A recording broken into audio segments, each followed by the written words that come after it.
Halo Kawan Brin, kabar membanggakan datang dari dunia riset nasional. Riset dari PR Preservasi Bahasa dan Sastra Badan Riset dan Inovasi Nasional, Dhani Darhaini, baru saja dianugerahi penghargaan bergengsi Bu Mandala RTP dari Badan Informasi Geospasial. Penghargaan ini diberikan sebagai bentuk apresiasi atas dedikasi mereka dalam penyelenggaraan dan pengelolaan nama rupa bumi atau ilmu toponimi di Indonesia yang bertujuan meningkatkan ketertiban administrasi dan memperkaya pengetahuan terkait toponimi. Nani mengungkapkan bagaimana riset di Ibu Kota Nusantara atau IKN di Kalimantan Timur, di mana Nani meneliti soal toponimi atau nama-nama tempat yang menjadi bagian penting dari identitas suatu daerah. Dalam risetnya, masyarakat asli di IKN ternyata memiliki keinginan kuat agar nama-nama daerah, sungai, tempat, dan berbagai wilayah di sana tetap mempertahankan nama-nama yang sudah ada. Mereka ingin agar identitas budaya dan bahasa daerah tetap hidup di tengah perubahan besar yang terjadi di IKN. Nani juga menegaskan bahwa harapan masyarakat ini bukan sekadar keinginan, namun penamaan yang telah ada saat ini memiliki dasar hukum yang kuat.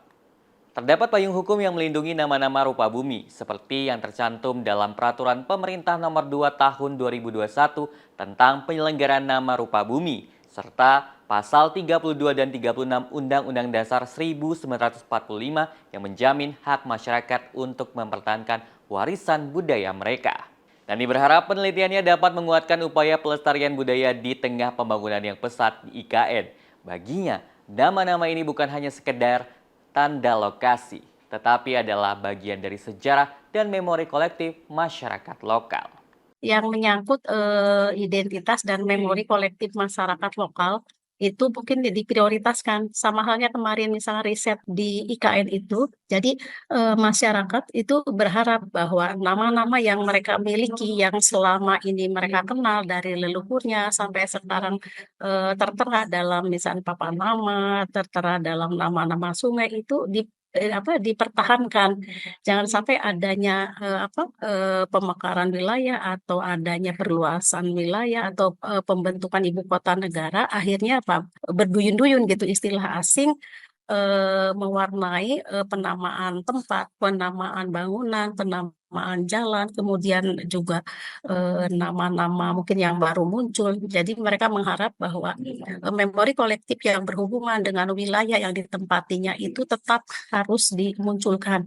Melalui kemarin kegiatan kami di lapangan itu memberitahu bahwa ada payung hukum gitu yang melindungi harapan mereka. Adanya peraturan pemerintah nomor 2 2011 yang mengatur tentang bagaimana penyelenggaraan rupa bumi termasuk nanti penamaan tempatnya, asal usul istilahnya yang dimunculkan. Ada juga dari pasal 36 itu juga melandasi bahwa penamaan itu harus menunjukkan identitas pemiliknya. Lalu ada pasal 32 kan dalam Undang-Undang Dasar 45 bagaimana misalkan termasuk nama-nama bangunan itu diutamakan menggunakan bahasa Indonesia. Tapi kalau masyarakat setempat sudah memiliki nama aslinya dalam artian sudah ada sebelum bahasa Indonesia dimunculkan atau bahasa asing, ya pakailah bahasa itu. Jadi memori kolektif masyarakat itu harus dijaga dan ini menunjukkan identitas masyarakat itu tersendiri. Selamat untuk Dr. Nani Darhaini atas pencapaian luar biasa. Semoga riset toponimi dapat terus menginspirasi upaya pelestarian budaya yang menjadi bagian penting dari identitas suatu daerah.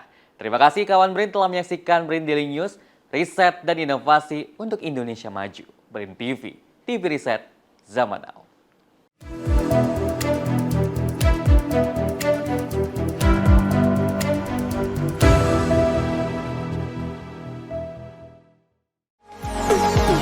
Brin TV, TV Riset Zaman Now.